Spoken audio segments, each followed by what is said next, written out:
Welcome to another lecture in the series, Perspectives on Economic Liberty, hosted by the Center for the Study of Economic Liberty here at Arizona State University. The Perspectives lecture series emerges from the Center's mission to evaluate the contribution of economic liberty to human betterment. Our goal is to become a leader in research that affects liberty-enhancing policy, increases public and academic awareness of the history and philosophy of economic liberty, and leads to more voluntary bottom-up governance. Today's lecture also contributes to a couple of other goals, especially the goal of leveraging our location in Arizona and the American Southwest to consider issues of importance for self-governance. Despite the fact that the topics may not necessarily come from this part of the world, it certainly connects to issues that have already been discussed. Doug Allen, who is our speaker today, you were a graduate student, right, of Gary Leibkap's, or you just know Gary well? Yeah, so you know Gary well, though. I know him very well. Yeah, so Gary Leibkap, several of you were here earlier when Gary Leibkap spoke, and their research intersects well. Our speaker today is Doug Allen. He's the Burnaby Mountain Professor of Economics at Simon Fraser University. It's almost a double speak because Simon Fraser University sits atop Burnaby Mountain. So you're the top of the mountain. I'm the head ski instructor. Yeah. In Vancouver, British Columbia. Or outside Vancouver, British Columbia, technically in the town of Burnaby. He is known for his research on transaction costs and property rights and how these influence the structure of organizations and institutions. He published a book called The Institutional Revolution, which I can encourage you to look at if you've been reading other books about the history of economic development and economic prospects around the world over the last several years.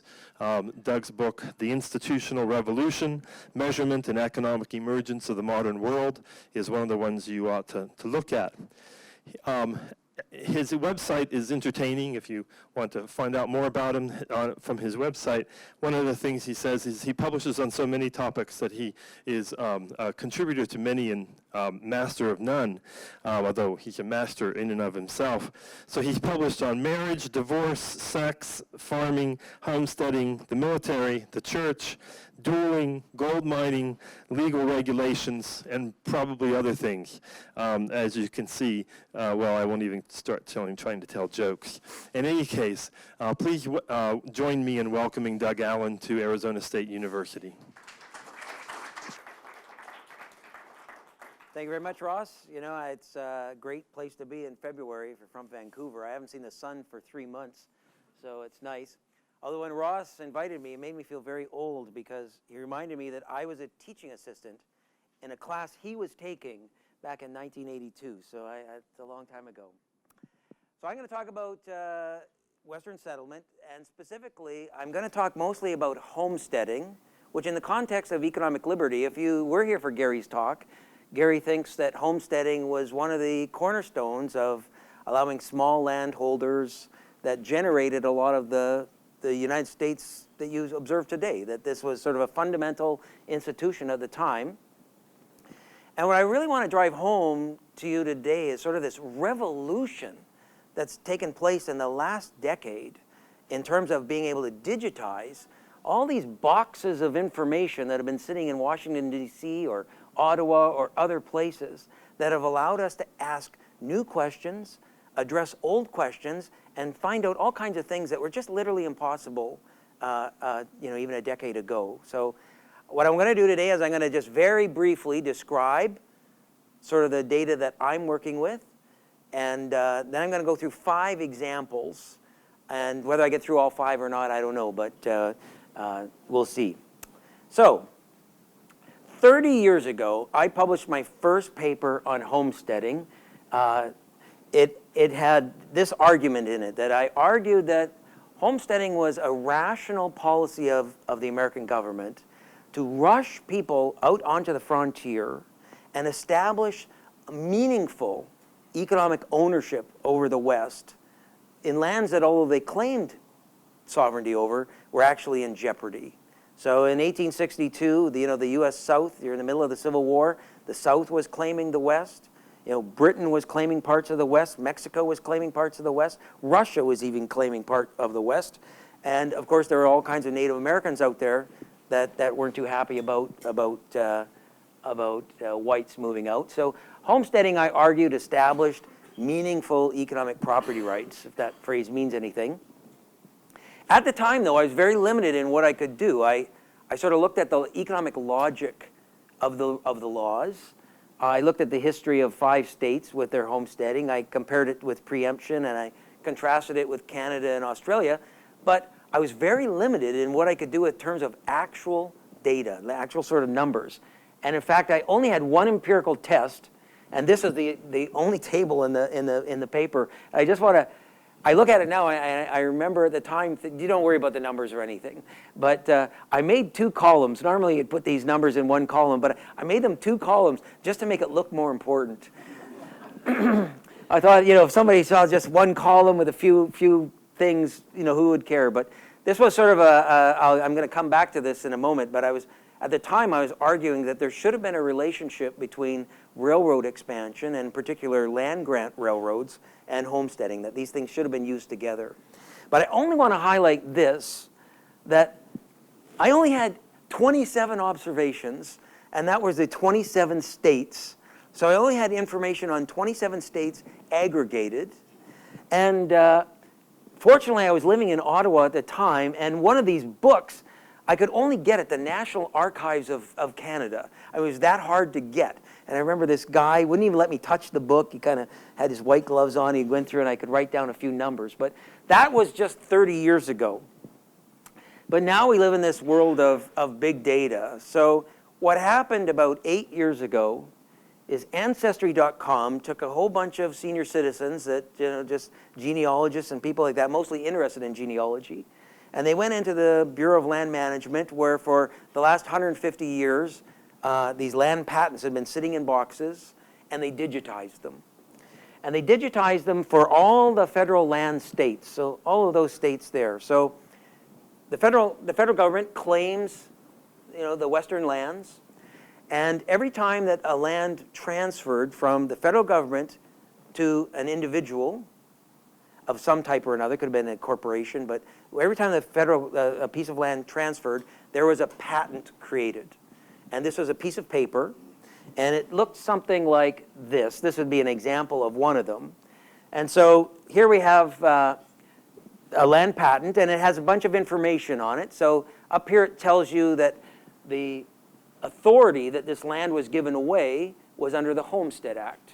So the Homestead Act was created in 1862. A homestead was where if you were the first person to arrive and claim a piece of land, lived there for 5 years, built a home, and started farming, after 5 years, you could get the title, and then you owned it as if you purchased the land. There are over 1,000 different authorities to give away lands in the U.S. government. There's a description of the land, an address, if you will, and you can't read this, but it says the southwest quarter of Section 8 in Township 27 north of range, blah, blah, blah. I'll go through that in a minute, but that's a really important piece of information. It tells us where this parcel of land was located. It tells us how many acres were transferred, 160 acres in this case. It tells us the name of the person, and it tells us the date that the transfer was made. So this stuff is sitting in a box, and then this information gets digitized so we can analyze it. There are over 2 million land patents that were digitized. Now that number doesn't seem very large, and this is the reason why. So these things can be very complicated or really simple. On the one hand, for any given patent, there could be multiple plots of land that are actually given away. Imagine a railroad land grant. There might be 10 or 20,000 different plots of land that are contained within that single patent. So railroads are given lands all over the place. So there could be lots of plots. For any given patent, there could be multiple people on the patent, and there could be hundreds of people that are listed on the patent, so lots of people. a given person might have their name on multiple patents. So I might have one patent here and one patent over there. And of course, that means that there's also lots of plots of land that are associated with one person. So of those 2 million patents, there are hundreds of millions of plots of land, right? Lots of plots of land that they cover. Now, I'm only interested in the land patents, the plots of lands that were either purchased by an individual or homesteaded by an individual. And there are about 5 million of those. So that's pretty big data. So I have 5 million observations of a piece of land that was either sold by the federal government to an individual or somebody homesteaded and arrived there and took it. Now, in terms of that public land survey, so how do you identify where a piece of land is? You have something called the public land survey. How many of you are familiar with the public land survey? Very few. Okay, well, here's a little lesson to you. So the federal lands are divided up into these districts. And every district has a reference latitude called a base and a reference longitude called a meridian. And so that set of those coordinates, every piece of land in this yellow section is going to be in reference to that point right there. Now, some states like California, you see it's divided up into 3 different sections, but other states like Washington have only 1, or Oklahoma has 2, Kansas has only 1, etc. So where you are in reference to that origin is how you find out where the land is.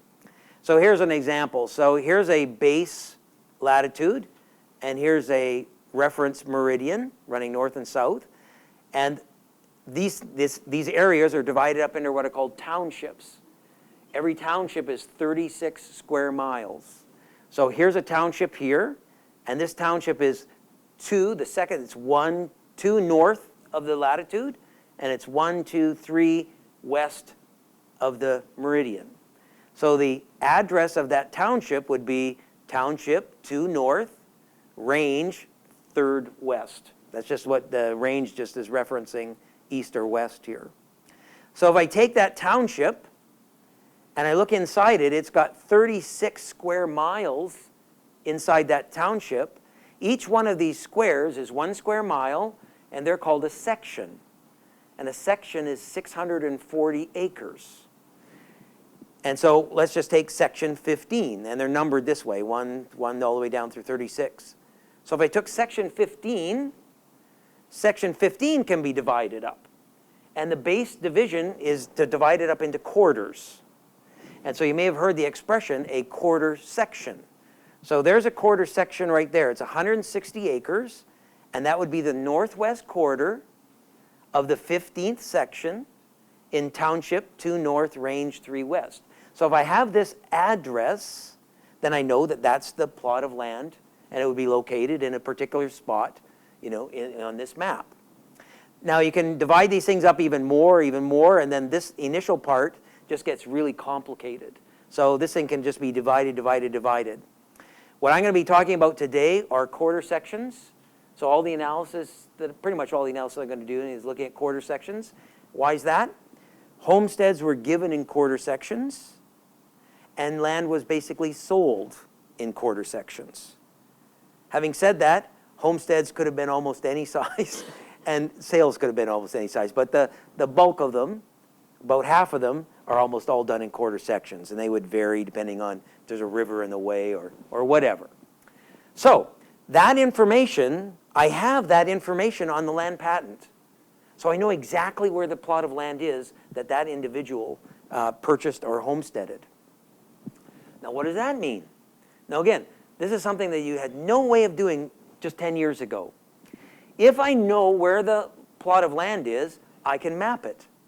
So here's a territory in Oklahoma that I'll talk about in a minute called the unassigned lands. This is just a section of Oklahoma right in the center of it. And I can plot, those are the actual homesteads that were done in the unassigned land. So I know exactly where they are. Or another thing I can do, there's the state of Oklahoma. If you give me a name, I gave a talk a little while ago in New Zealand, and a fellow, his grandfather homesteaded in Oklahoma. His name was Mr. Bivens, so I was able to look him up. And I know exactly, I could plot where his thing was, and well, there he was. There was his grandfather's homestead right there. So I know where you are, and I can map it. But it's even better than that.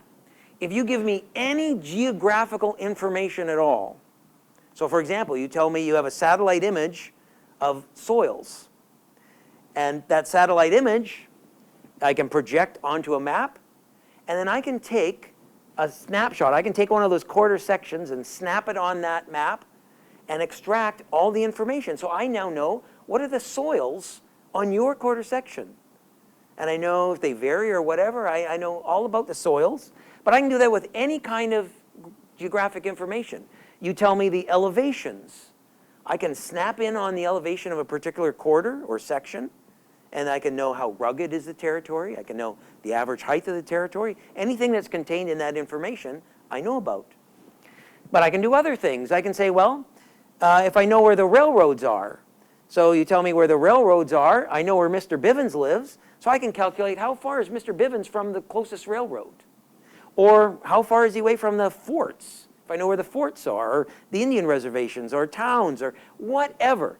You give me any information that's geo-referenced, and I can now combine it with the legal patent that is transferred.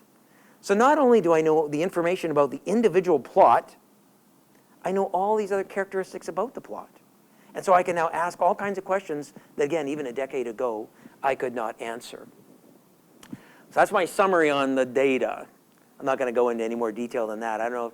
Stop me or ask me any question you want along the way. What year was Randers Township established? Oh, so Brian would know that better. It's around the ordinance. When is the active ordinance? That's 1789? Yeah, 1789. So the public land survey system is enacted just after the Revolution and only applies to those federal land states. There's a couple states that are really interesting. One is Ohio, where there's a blend, and then Oklahoma, which I'll talk about in a minute, kind of interesting. But yeah, so it's around long before the homesteading. The other thing that's happening during this time from about 1860 on is the West is being surveyed. It's being surveyed pretty quickly, and the survey is going ahead of these homesteads and purchases. What software? Yeah. So the geo-referencing stuff is all, we use ArcMap, and then I'm using Stata for the statistical analysis. Yeah. So let me tell you about Oklahoma. Oklahoma is one of the most interesting U.S. states in terms of its land history. So Oklahoma initially is not a state. It was called an Indian Territory. And Andrew Jackson is the one. He goes down and he forces a deal on 5 tribes in the South. And he pays them off, but he doesn't pay them what they wanted for their lands. And essentially marches them out to Oklahoma in what's known as the Trail of Tears. A lot of them die along the way, etc. And they give them, effectively, all of this, not this is no man's land here, they give them all of this. It's a massive territory for a relatively small number of people. And 2 things of interest. 1, these lands were of much higher quality than what they left behind. And 2, almost all the tribes were slave owners, and they brought their slaves with them. And so in the Civil War, Oklahoma was supposed to be on the side of the North, but most of the natives fought on the southern side. And because they were not subject to the U.S. Constitution, when the Civil War ends, slavery continues in Oklahoma for another year until the Army comes in. And so because of that, these initial treaties were basically all ripped up. And I'm going to have to skip a bit, but anyway, things get a little complicated. They try to keep this as an Indian territory, but they start bringing in other tribes. And so today, there are more Native Americans in Oklahoma than any other state. But around 1880, they realized there's no way we can keep whites out of this area. And so through the Dawes Act and a few other things, they end up buying back the land from the natives. Then they give each native 160 acres. So there are no Indian reservations in Oklahoma, which is another kind of interesting feature. But they have private rights to the land like anybody else. And then there was a whole bunch of, once they had finished doing that, the natives were all over here. There was a whole bunch of land that was left over. And so what they decided to do was to homestead it. But unlike homesteading and everywhere else, they decided to do this in terms of races. And so they would say, for this first one, there's that unassigned lands. That was the very first one in 1889. They said on April 22nd at 12 o'clock, people are going to be lined up at the border, we're going to fire a gun, and people are going to race off and claim the lands. This is 1889, so this is, there's movie cameras, there's photography, and there's reporters out there watching this event. And this event, just said the same thing. So they did this over and over again. They did it in these other 5. The other famous one is this one here called the Cherokee Strip. And this one down here was the lottery, Henry, that I was talking about earlier, this Cato Comanche lottery. Now, this event, this land rush in Oklahoma is part of American culture, right? So, I mean, movies have been made about it. You got Tom Cruise. There he is racing off. His wife, this would not have happened that his wife would have raced with him. But even Nicole Kidman was out there racing to claim a plot of land. You know, the Oklahoma football team, the Sooners, those were people that slipped out the night before. And, you know, if they were found out, they would have been executed the next day. But, you know, they slipped out the night before and jumped up and down when they heard the people coming and made their claim. But, like I say, there were actual photographers around, so there really was a race. And, you know, people raced off and grabbed this stuff. Now, this picture was taken by a fellow who wrote for Harper's Magazine. And he's outside a town site of not Laramie, Guthrie. Is it Guthrie? Yeah, I think it's Guthrie. He's outside of Guthrie. And there's really only 2 newspaper people watching this stuff. And they're mostly writing about it during the time. And since that time, everybody else who writes about the Oklahoma land rush is basing their information on these, essentially these 2 reporters that were there. And so these are academic quotes here. So these are some things that academics say. They say, a mad stampede of 60,000 people or more ran for land. So this is the first rush that should be 1889. By dusk that evening, almost 2 million acres have been claimed. Some who made the race got nothing for their effort. So 60,000 people, and they took everything, and many people were disappointed. Here's another quote on the same event. 100,000 people surrounded the district and awaited the signal. Again, the 2 million acres were claimed, and many among them wandered around unsuccessful. So this idea that there was, you know, here's a bunch of academic sites, so we'll just look at 2 of them here. So for the unassigned lands, these are all academic works. There are 50,000, 50,000, 100,000, 50, 60, 50 to 100, 62, 50. That's how many people that academics are claiming showed up. For the Cherokee outlet, it's even more, 100,000, 100 to 150, 100, 100, 100, 100, 100. That's a lot of people showing up on one day, right? Now, this is just the standard thing that we know about because that's all we could know. All we had were these newspaper reports to go on. Well, what do we know now? Now we know with this patent data, we know how many people ended up with homesteads by year in the Oklahoma territories. So I'm going to show you a table. It's going to be a bunch of numbers, but you'll get the idea pretty quick. So don't let it scare you.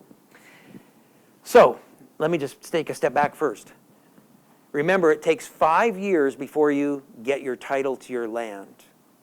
So I want to know when you showed up as a homesteader. So I'm going to make 2 assumptions. Either you got the land in 5 years. So when that patent says you got the land in 1896, that means you showed up in 1891. Okay, that's assuming you got the land as soon as you could get title, you took title. And the other assumption is, let's be ridiculous, and let's suppose people waited 30 years before they actually got title. So I'll take it as one extreme, as soon as they could get it, and another extreme, let's suppose they waited for more than a quarter of a century. So this table is based mostly on the fact that people are filing after 5 years. So just look at this first column. What do the actual patents show?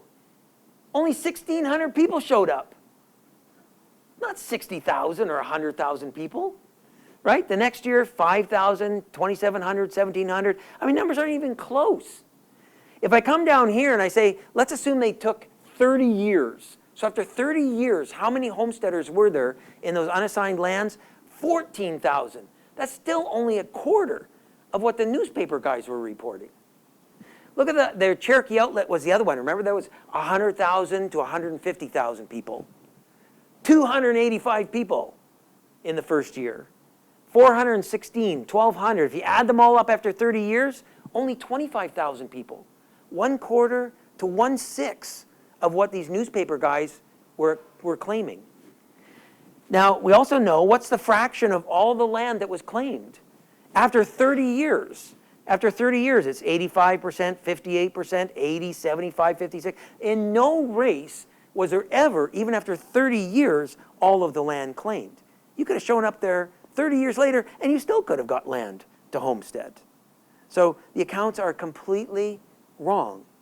Now, we would never know that, unless you had gone to D.C., gone through the 2 million boxes yourself, and counted up the numbers and all the rest of it. But now we know.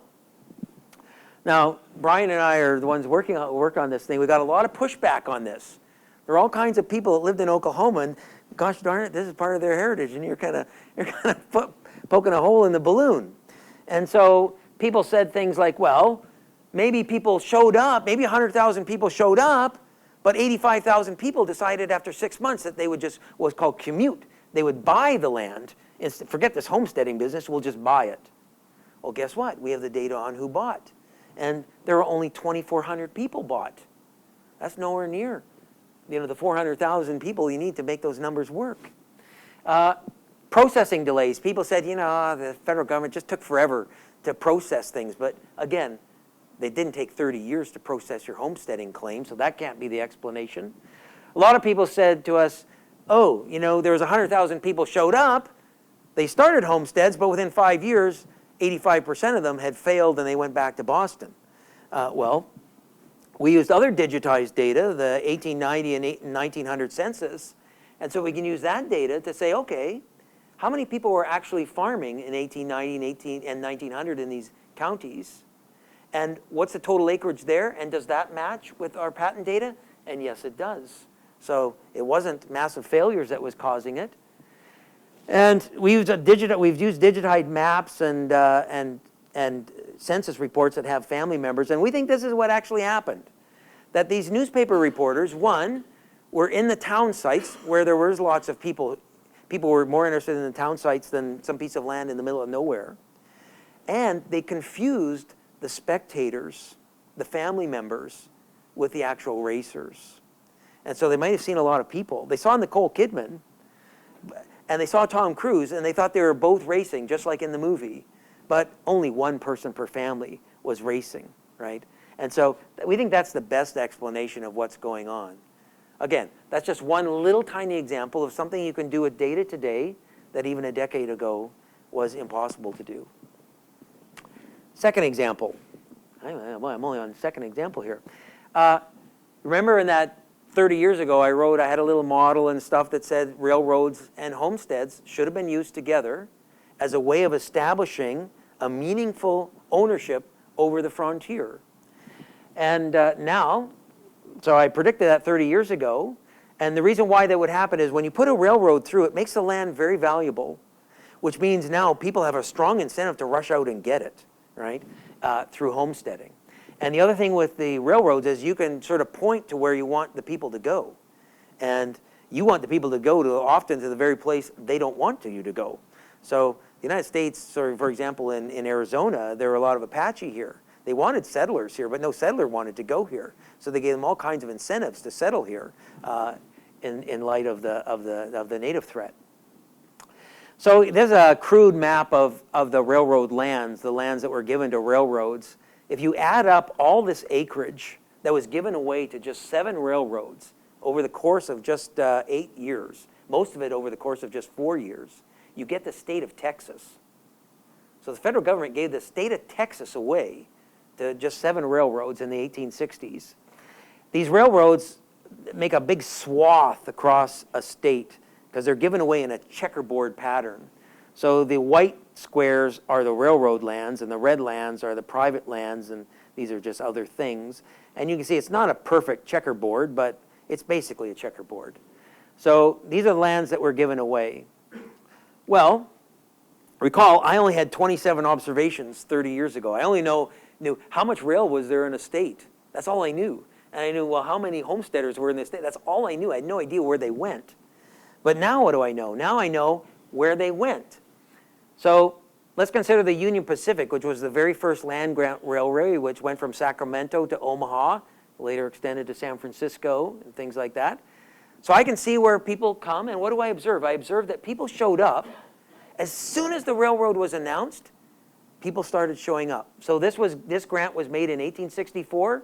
In 1864, the very first people show up. So this is Nebraska, and here's the actual railroad where it would go. And in 1864, people are showing up, and even though the railroad's not built yet, they're showing up where it's going to be built, right? They're also coming out of Kansas, and they're following these rivers and creeks. This is a snapshot of 1870s. This is a snapshot of the 1880s. And so you can see one thing that's happening.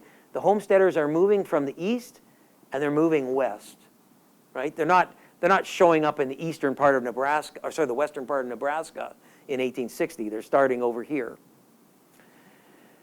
Now, historians have always said that there was no homesteading inside these railroad lands, that it was not allowed, and that if it was allowed, they'd only get 160 acres, or sorry, 80 acres. But now I know where they showed up. And look where they showed up. So again, this is just Nebraska. This is just from 1864 to 1890. And I've got these in bins. Were you in 10 miles of the railroad, within 11 to 20, 21 to 30, etc.? And look at where the bulk of them went. They went right to the railroad, which is exactly what you would do too, right? And so, again, contradicts what historians thought about homesteading all that time. Here's the other thing that I'm able to show. So this is between 1870 and 1872. So this is a snapshot of homesteaders, and this is a snapshot of the lands that are being sold. And what do you notice? You can even see it visually. The lands that are being sold always lie to the east of the lands that are being homesteaded. So the homesteaders are moving across the state, and they're going out before the people that are buying lands. And the people that are buying lands are coming in behind them. Now, why is that happening? That's happening because nobody's going to buy land that they think they're not going to be able to own, right?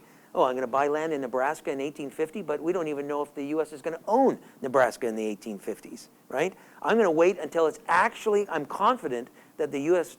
government actually owns Nebraska. And so these homesteaders are moving across. They're establishing ownership through occupation, and then the federal government can sell lands. Because up until homesteading, they basically could not sell. Lands were for sale, but they could not sell them. Again, something that was impossible to test or know about until just very recently. Okay, I got 7 minutes. I'll go through a few puzzles. So once you can see where people go and all these kinds of things, a whole bunch of puzzles kind of pop up. And I'll just talk about these first two fairly quickly. Well, actually, you know what? I'm going to skip this one. Let me go. I don't have time. I'm going to skip that one. That's not as interesting. Here's a puzzle. That's Kansas. So I plot where the homesteaders go in Kansas. And one interesting you can even see the railroad lands, right? There's a swath of railroad lands going there, swath going there. Almost looks like a Confederate flag or something. But you don't have to be a scientist to see something really odd about that picture. What the heck's this big white strip down here? That means there was no homesteads given in that big swath of land. So again, how would you know that if you couldn't plot these things? Now, what's the state just south of Kansas? Oklahoma. And what was Oklahoma? Oklahoma was this Indian territory. So these homesteads are being given away during this time when the federal government was trying to keep and maintain Oklahoma as an Indian territory, but squatters were moving in and causing all kinds of problems. And so this land was a 52.5-mile swath where no homesteading was allowed. If you set up a homestead in there, they would send the army in, burn your house down, take you out, etc. So later, once Oklahoma becomes a state, once the entire West is secured, that land's not homesteaded. That land is sold. So this land gets sold later on, but during this era of homesteading, no homesteading goes on in there. Here's another puzzle. Remember I showed you with Oklahoma, I said, they homesteaded these lands here. These are the excess lands after the purchase from the natives. These lands here were just homesteaded. But what the heck's this? I've talked to almost every historian in Oklahoma. they were completely unaware that you know, there's a big wide swath of homesteading right across the Indian Territory. Again, how would you know that if you couldn't plot where these things are going? So I think what's going on here, these are coal lands. And I think the federal government just wanted them for the railroads. And the way to take them from the natives is, again, to just occupy the land and just take it away from them. That's just my hypothesis. I don't know for sure. But again, there's just two puzzles. These kind of puzzles pop up all the time when you look at any given state and you see where people homesteaded, and something like that often pops out. So here's an interesting one.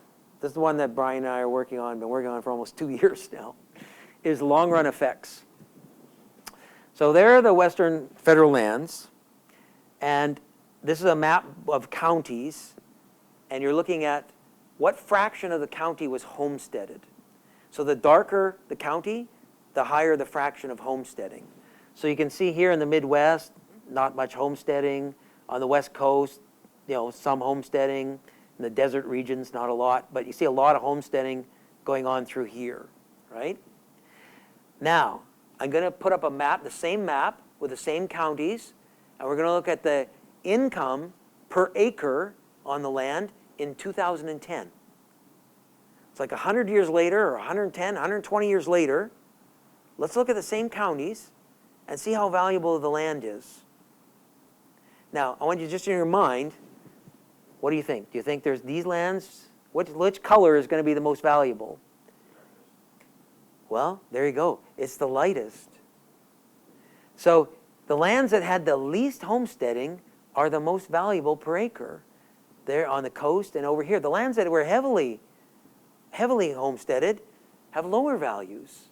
So there's this inverse relationship between the fraction of a county that was homesteaded and the value of the lands 100 years later, or even more than 100 years.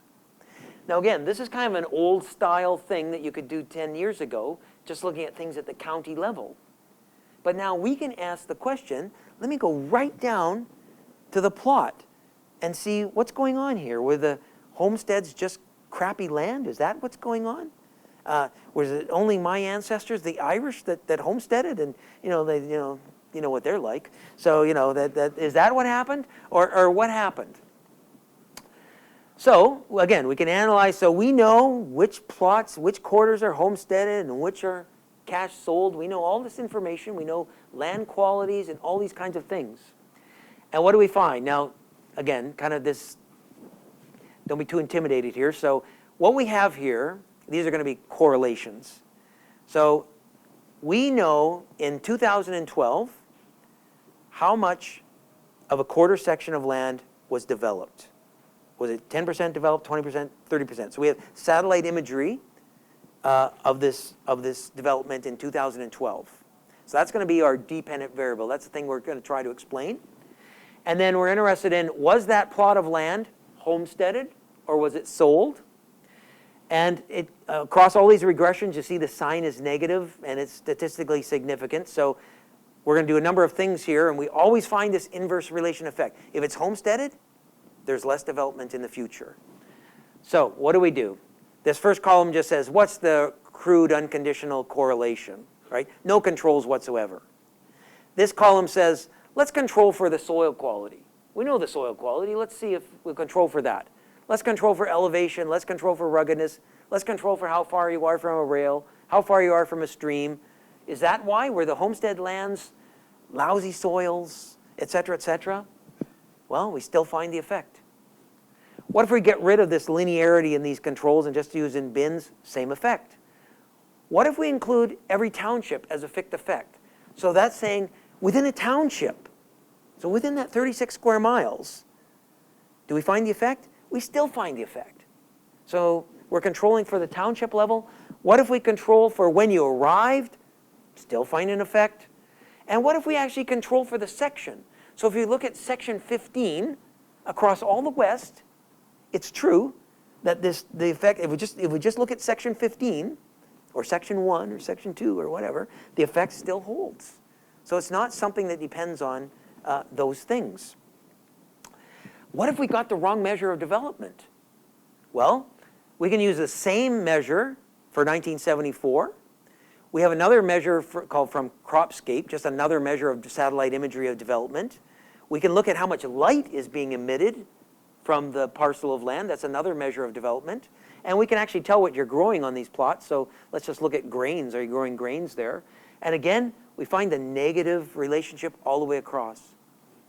And what else do we find? If we take this coefficient, sort of divide by the constant here, gives us some estimate of how big is this effect. Well, homesteading seems to reduce long-run development by 3 to 12%, which is not tiny, but it's not ridiculously large either. If we compare from 1974 to 2012, it's going from 12% to 6%. So it looks like it's fading out over time, but it's still there, 100 and some odd years away. So then we say, well, what if it's the patent issues itself? What if it's something about homesteading? So we know a lot about these homesteads. So what if, did they have the subsurface rights? So if I homesteaded, doesn't matter if I own the mineral rights beneath the soil or not? If sometimes, so there's two ways of dividing lands up. There's this grid method, this public land survey system, but sometimes they had to use the British system of what's called meets and bounds. They say the properties from that rock over there to this tree to that river. Those lands cause problems over time, over the the rock got moved, the tree died, stream left, so people fight over what the actual parcel is. So we know those lands have problems over time, but we control for that.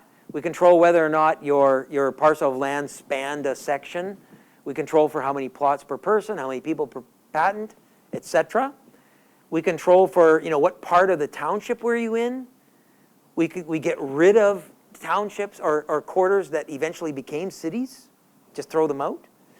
We get rid of quarters that had multiple patents in them. We get rid of quarters that had multiple quarters in them.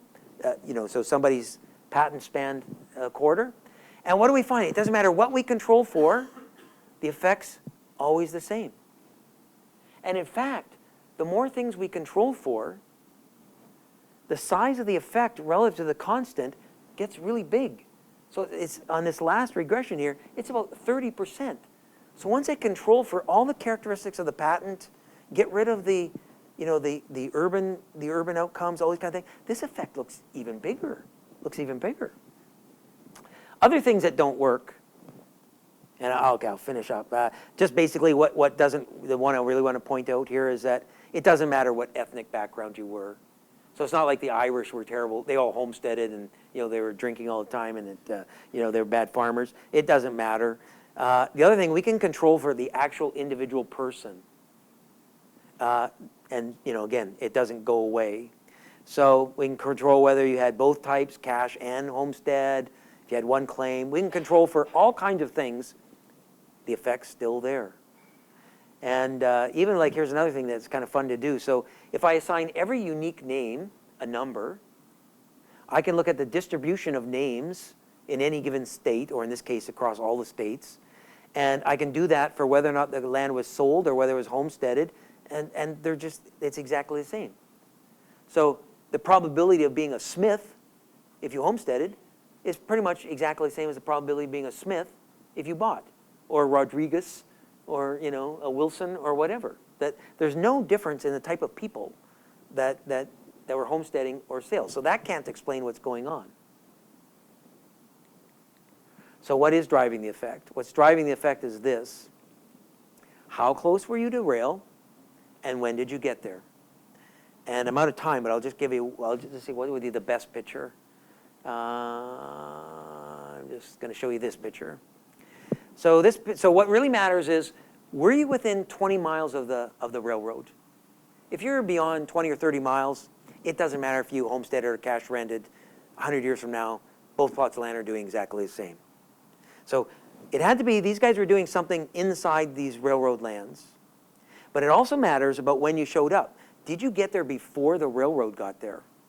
If you get there before the railroad got there, and you got there, so they said the railroad's not coming through till 1890, but you got there in 1870, and the railroad went right by your house, you're going to screw up things in the future.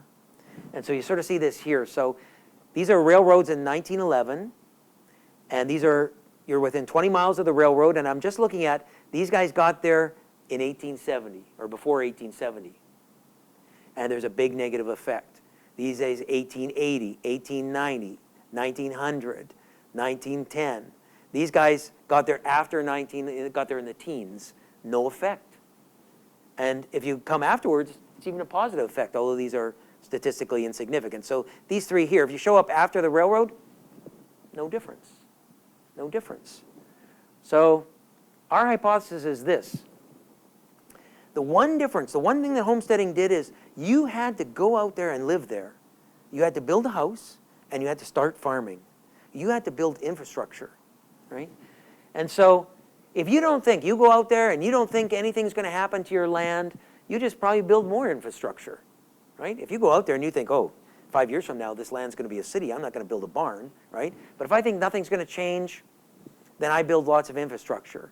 If I remain there a long time, I'm going to have more infrastructure. If I arrive early, then more of the lands would have been offered. So if it's 1860, the federal government might say, everything in Nebraska is open for homesteading. If it's 1910, they might say, only these lands are open for homesteading, not everything. So I can pick anything I want in 1860, and guess what? I think the railroad's going to go along the Platte River, and I'm going to locate there. And also, if I arrive early, I'll preempt. I'll go somewhere where I'm never going to be allowed to homestead, but I'll go there anyway. And when the government finally catches up to me, guess what they did? They said, okay, you can stay. But I'm in the way, right? And so lands that were sold didn't have this constraint. So lands that were sold could be left, they could be speculated, could be left empty, no infrastructure. And so when the railroads come along and there's a sudden unexpected increase in land values, where are you going to develop? You're going to develop in equally qualified lands that don't have anything on them. They'll be just cheaper to develop. And then that's going to lead to this path dependency. These cash-sold lands will develop, and over time, that development will just feed on itself, and the homestead lands will be less likely to develop. I'll skip that. So there you go. So it's a new world. We have data that we never had before, can ask and answer questions that we never could before, reveal new puzzles that we couldn't ask before. And I just think the future is kind of wide open, for understanding, our history. Does this fit in with eminent domain? You mean homesteading? Yeah, well, right. So the question is, where does this fit in with eminent domain? So, well, in some sense, it's part of the entire body of land law, but in another respect, they're kind of independent, right? So the homesteading was, how did the federal government transfer lands to individuals? And they basically had these two mechanisms. They could sell it, or they could homestead it. Once the homesteader obtained title after 5 years, the lands are identical.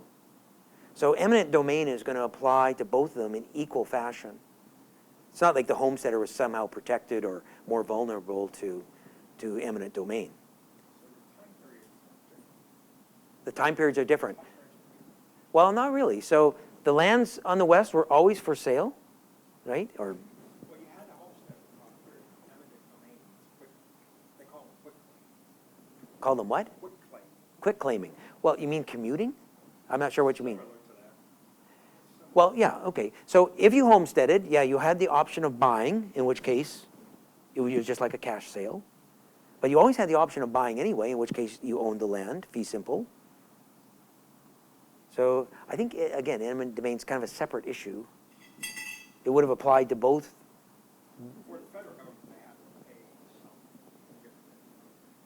But on the opposite. Oh, well, so the federal government, how did the federal government? So the federal government acquires the West through a number of ways, right? So they have the Louisiana Purchase, they have a war against Mexico, they have the Gadsden Purchase, they have a deal with Texas. There's all kinds of ways they acquired it. But that's the whole point. They legally acquired the lands, but, in 1860, they're a tiny little country in a civil war, and there's no way, the country after the Civil War is essentially bankrupt. There's no way they can enforce their rights on the frontier. And so homesteading, I argue, is a way of occupying it and establishing ownership over it. You mentioned the Platte River.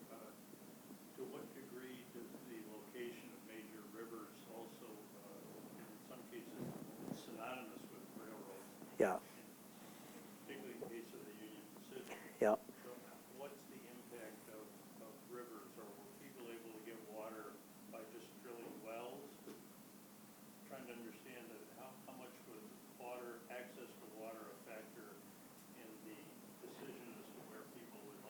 Yeah, so it was a big factor.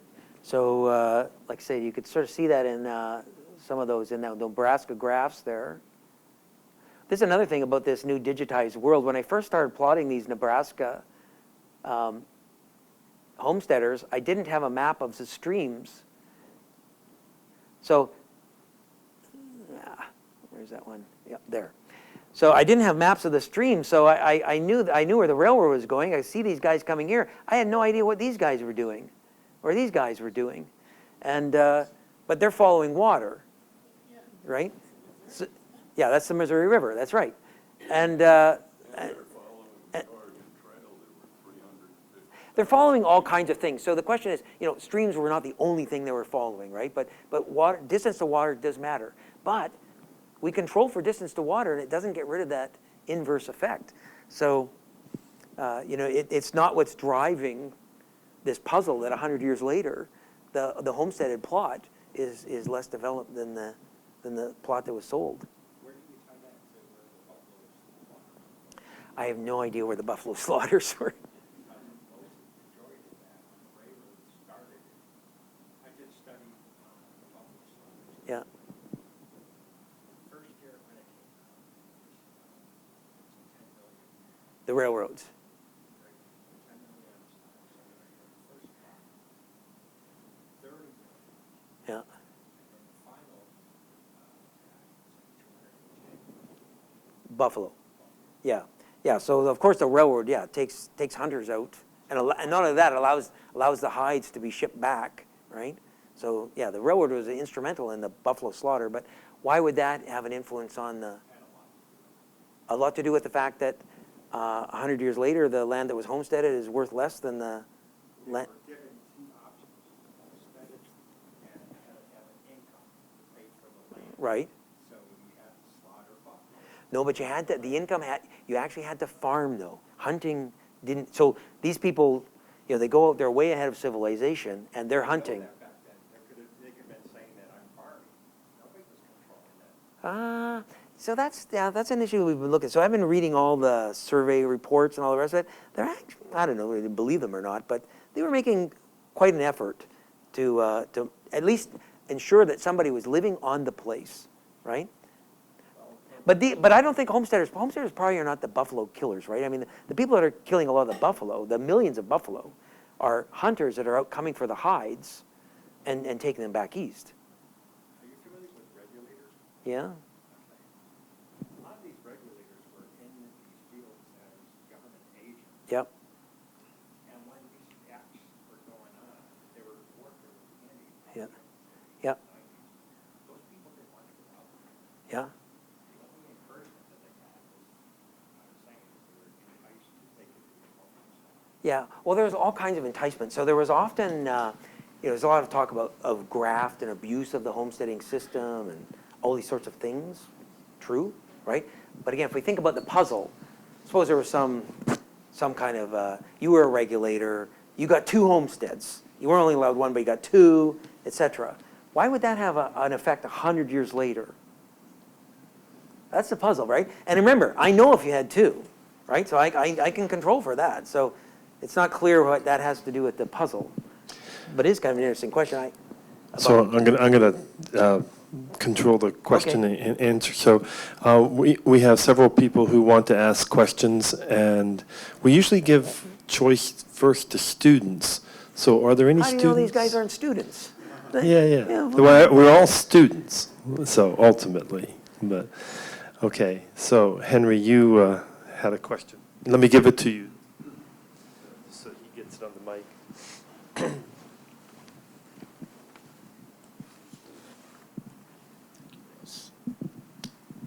Great talk, very interesting. I'm wondering if the timing of the settlement mattered so much for the development outcomes later on, whether the use of coercion by the US federal government mattered for the timing of settlement. So The use of coercion?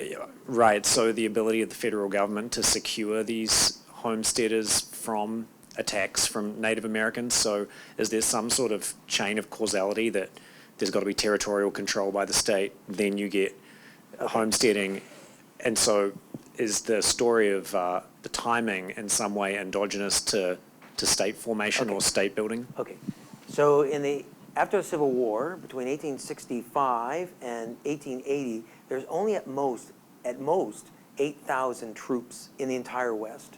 They're mostly located in forts, and they're sort of spread out. So we do control for fort location, things like that. We control for Indian reservations, where the Indians were located. The effect goes on, but that's sort of the whole point of homesteading, right? Is that the state had a choice of going out there with an army and enforcing their sovereignty, but it was fiscally impossible for them to do that. And so they sent out 2 million homesteaders instead. It was the homesteaders occupying the land that established the sovereignty, not the troops. And most of the troops are in Reconstruction after the Civil War, right? They're not on the frontier.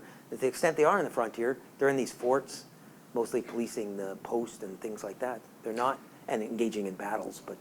So you don't think there's any danger of endogeneity, of including, because if you're just controlling for proximity to fort in your models of development later, but proximity to fort is itself a cause of homesteading, that would be a source of endogeneity in your models, but you're not worried about that at all. And I know that, for example, I study at the University of Minnesota, and I know that incursions against small towns and even small cities in Minnesota, I mean, it took a while for them to come out from Fort Snelling to do what they had to do. But they did it eventually, and I can imagine that had an effect on strategic behavior in terms of where to homestead. So I guess I'm interested in, maybe that might be part of the story that you might want to explore or think about a little more.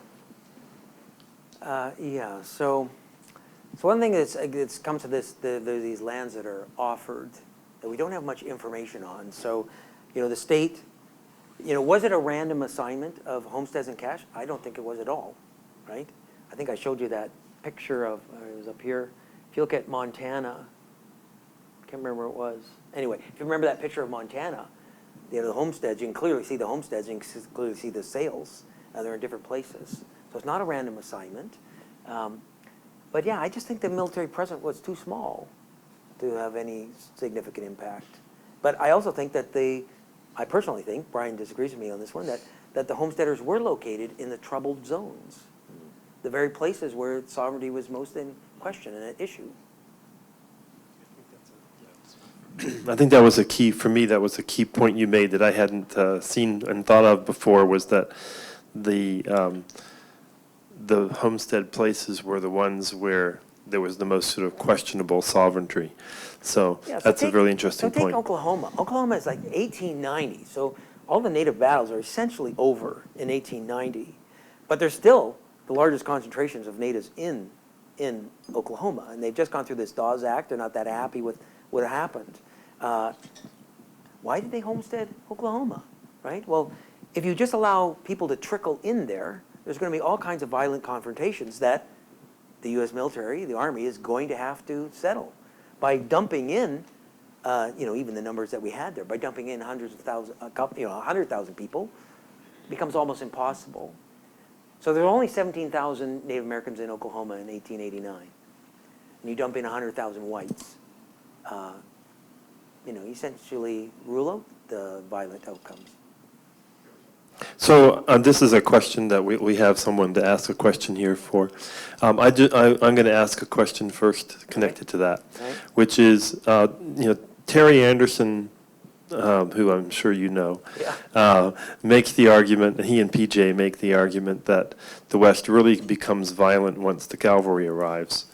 And your argument, in a sense, undermines theirs a bit, because you're saying that there was enough homestead presence by the time the cavalry really came in that the violence is limited not so much by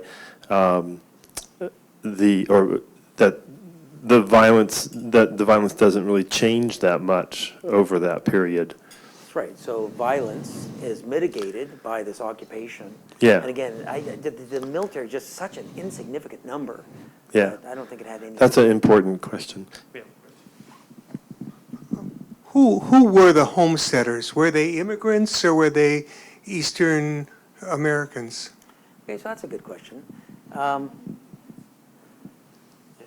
So today I've almost exclusively been looking at what we call the first phase. So one of the interesting things is homesteading comes in two phases, from 1862 to about 1893-94.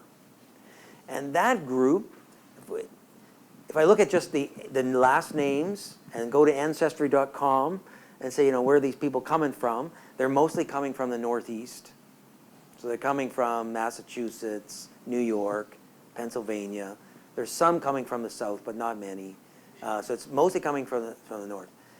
We haven't looked, and then the next puzzle, the next project we're looking at is, after that, there's a second wave of homesteading that goes from about 1895 to about 1934.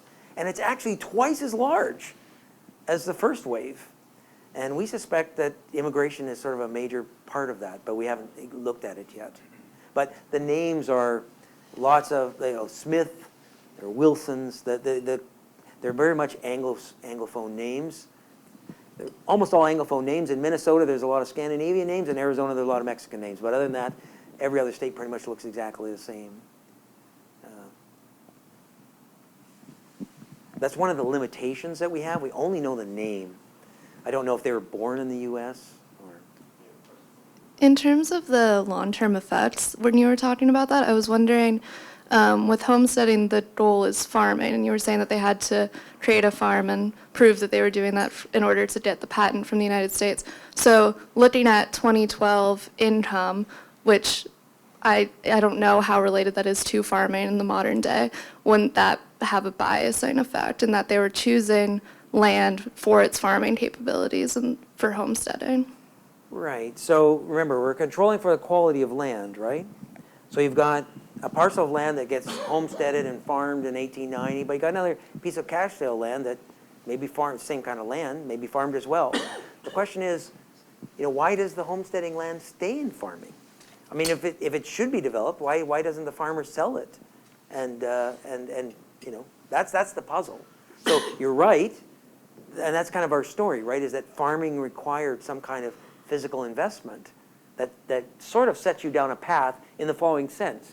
I'm coming in to develop some land, and you're occupying some land. You've got some buildings on the land that, and here's another piece of land that's similar beside you that's vacant. I'm more likely to develop that land. But again, that's just a hypothesis that we have so far. How much of the land was part of military payment for service? Service, yeah. So one, for most of the states that we're looking at, very little. But let me. I'll show you if I had a picture of. Where's that Kansas picture? Keep going here. There's that one. So there's Kansas. So there was something called military warrants, which are lands that were given for military service all the way back to the Revolutionary War up.